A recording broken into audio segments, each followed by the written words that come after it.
Hey there, Fabulous. Welcome to another fabulous video. So today I have three special guests. They are known as Solis Clan. So we have my friend Javier, and then my friend Angie, and my friend Ruby. And we will be discussing about different topics ranging from academics to the fun things of UC Berkeley. So if you are interested, then just keep on watching. Yay! All right, so we know that UC Berkeley is known to be the #1 public institution in the world, but what else can you tell us about it, Angie? Okay, so I'm going to be talking about like the campus climate and how much it impacts like the students and how different it is than any other UC you've been to. So UC Berkeley is also known for like their protesting and how wild it can get and how much of an impact it makes on students. So something positive about that is that there's always something going on campus. Students are always super active, super into what's going on in the world. But aside from that, there's also like negatives. So sometimes when a protest gets too big, the SWAT team will be called out, UCPD will be called out, a lot of like Sproul Plaza, which is the main like section from Cal, gets shut down. It's crazy. But like I said, that's also part of like the UC Berkeley culture. Something else that I really like about UC Berkeley is that it's really easy to find resources. So usually most of the resources are in the Cesar Chavez building, which is on Sproul Plaza, and it houses like EOP, the Student Transfer Center, the Undocumented Student Center, the Parent Center, the Reentry Student Center. Something for me that's different is that I'm from East LA, so I'm used to people seeing people of color. UC Berkeley, even though they pride themselves in diversity, I don't see a lot of people of color. At least that's my own reality. I don't know what it is for everybody else. Thank you so much, Angie, for sharing your experience and the resources. All the resources that she was talking about, I'll link them down below so you can check them out. All right, so now we are going to talk about studying, because we know that Cal Bears love to study. And where is the best place to study? So studying is a big thing we do at UC Berkeley. That's the reason we got into Cal. And everybody's crazy with studying. There's so many study spots. We have over 30 libraries in Berkeley, both indoors and outdoors. There's always like places to study on campus. So it's super easy to find spots. However, during midterms and finals weeks, it gets very crowded and it's almost impossible to find spots sometimes to study, especially if you have a group project or if you work well with others and you're trying to work collaboratively and just figure things out. A lot of times it's very hard. So I would advise to reserve rooms very early as possible, and book them back to back with your friends, and always have somebody like holding your table or just saving your chair or something, because anybody can easily swoop in and like take your spot. Lots of places on campus that you can study, like the Multicultural Community Center. Oftentimes, like almost once a week, every week, they give away free food just if you stay there. So that's a good spot. Thank you so much, Junior. So now, in all honesty, do you guys think that you really study a lot as a Cal Bear? Everybody thinks that when you go to Berkeley, you are not going to have no life. So how many hours a week would you say that you study or dedicate to your classwork? Damn, on the week, I would say on regular weeks, I probably studied like maybe 4 hours, and then a week, yeah. And then during like peak times, like midterms and finals, it goes up to like maybe like 20 or over 20 hours a week. So because I have an on-campus job, I can like sometimes study at my job. So if I'm working and it's like slow, then I can get an extra hour or like hour and a half, which definitely helps. So like along the same lines as junior, it's like 4 5 hours. And then like midterms and finals, it's like one time Your whole life. for 9 hours straight. Had like a break to go eat dinner and that was it. So I think it just fluctuates, and like being scared that you're gonna have like no social life is like valid. How about you, Angie? So I have to study, so I have to fulfill study hours for the organization that I'm in, and I have to do a minimum of 6 hours a week. However, I just do the bare minimum. I like to have my weekends free, so I don't like to study on the weekends. So weekends are just strictly for fun. But then when it comes down to like everybody else at like midterms and finals, I am there cramming. Like the week before, I will cram everything in. It's probably not the healthiest either because I don't sleep, but rather cram everything in and know that I know this for sure a week before the final, a week before the midterm. Yeah, I feel like I'm on the contrary. And even with you guys, like when we studied for theory, we studied for like Studied for 9 hours, took a break, and then another 9 hours. yeah, and then we only slept like 4 hours until our final. So it definitely gets tough. You just have to organize yourself or like know your study habits. After my theory class, my first theory class, I was super excited because I was like, okay, this semester I'll be on top of everything, right? So right after class, which ended at 11 a.m., I was like, I'm gonna go get the reader, buy the reader, and I'm like, I'm gonna read the first two reading assignments on the syllabus. So I get to my dorm and I crack it open. It's brand new. I'm highlighting. I'm annotating, right?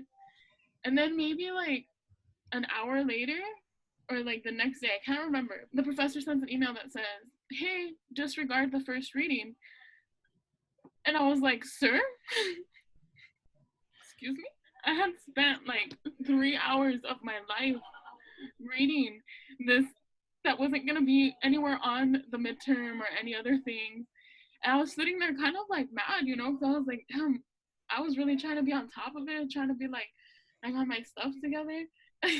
And so after that, I was like, no, I'm going to wait.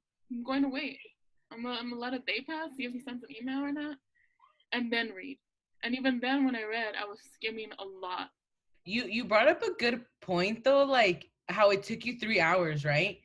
And I want to say like a couple weeks ago, you like shared something on Instagram saying of how the text they're illiterate, but it makes us feel like we're dumb or we're not understanding the thing. I just want to emphasize that you are not dumb because you don't understand the text. It's written in old times and then it's translated from like different languages to English. So some of it just doesn't make sense or it's repeated over and over again. So you kind of start to lose it and you're like, what am I reading? What am I reading, you know? Academia is super like just gatekeeping. A lot of people that I know come from backgrounds that they don't I didn't grow up looking in a dictionary every, 2 minutes or, saying big words. I grew up, with with a vocabulary that isn't as big as like some of my peers.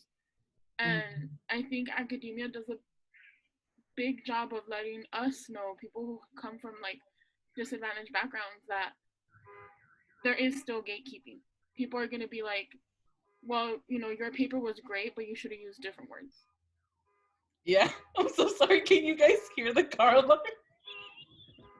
Really? I'm trying to study.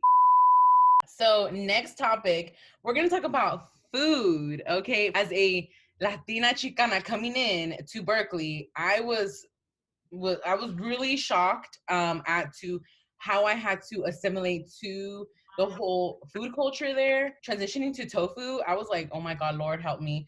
So how was it for you guys? How was your first semester? Well, for me, my first semester, I actually stayed in an apartment. So I kind of had the luxury and not had the luxury of like cooking for myself. It was really hard, at least my first semester, and I was rooming with Ruby, so we had our apartment. And it was hard in the sense that like sometimes we wouldn't eat because we didn't have money or because we didn't have time to cook.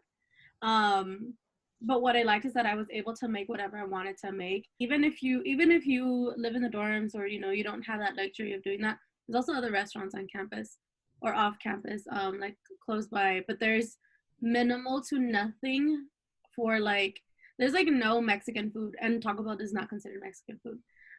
There's like no Mexican food. There's no like Salvadorian food or food that is familiar to me. There's only one place, and it's called Taco Sinaloa. For me, that was like the biggest disappointment. I mean, I know for others that's like their favorite spot, but I got food poisoning real bad from there. I think it was a torta de carnitas. However, though, I recommend the Thai house. Thai house is really good. That's probably my favorite spot. Food, honestly, personally, I gotta have some good food around me because, you know, after a midterm or a final, you go and get some food, like, it fixes everything, you know? You'll be like, damn, I bombed that, but, like, these tacos fixed it. For me personally, I like Taco Sinaloa. I like their carnitas tacos, really good. Happy's has actual, like, really good food, too. Like, I love Happy's food. Like, their tri-tip sandwich, bomb. Even their salad, bomb. Nachos, bomb. Their wings, bomb. Like, I don't know why Pappy's doesn't have any more hype around their, like, food, you know, but junk food, though, I do want to talk about junk food. I love rancheritos. The one that does carry them is the 99 cents only. They have to take the 51B down to for like, what is it, like 30-35 minutes. You're on the bus. Like, I've busted missions to go get rancheritos. I'm not the only one. Like, Junior has gone with me. We've gone together. Like, so if you want like cheaper stuff, go like farther away from campus. Yeah, and I hear the same thing about like how you guys were saying that there's not so much like variety of like Latinx like style foods and like stuff like that. Like if you speak to, because I'm not from the Bay Area, I'm also from East LA, and if you speak to like Bay Area locals about, oh, like which restaurants do you recommend, like what like Mexican place is good, like where can I get like a good pozole or something, like 9.5 out of 10 times like they're gonna recommend you a place outside of Berkeley. It's gonna be Oakland, or it's gonna be Richmond, or it's gonna be like Daly City. Anywhere but Berkeley is like, people usually get out of Berkeley to have authentic like style food, like Latinx, or if it's like even like Thai places. I've heard like Berkeley's not so good, even though we like to like talk about some of them, but yeah. But do not fear, there is a lot of pizza places you can choose from. Yeah, so there's artichoke pizza, there's Abe's Pizza, Señores Pizza, and Sliver. And each one is different. Artichokes is very famous. There's even one in New York. Abe's is like the local. It used to be called Blondie's. Sliver has very unique pizza. So that pizza, like there's one where it has like corn and potatoes on it. And Señores is, they have like chicken wings there as well. Yeah, those are just your pizza places around there. At least on the south side of campus. Also, plug Steve's Korean barbecue. Oh, that's fire. I love Steve's Korean barbecue. Literally, I had been in Berkeley for a year and I hadn't tried IB's. I only tried IB's very recently. And I should have tried it sooner. So before we hop onto the fun things that we do at Berkeley. Sorry. No, you're good. You're introducing our next topic. Subscribe. Thank you so much for watching, and take care. I'll see you later. Stay fabulous.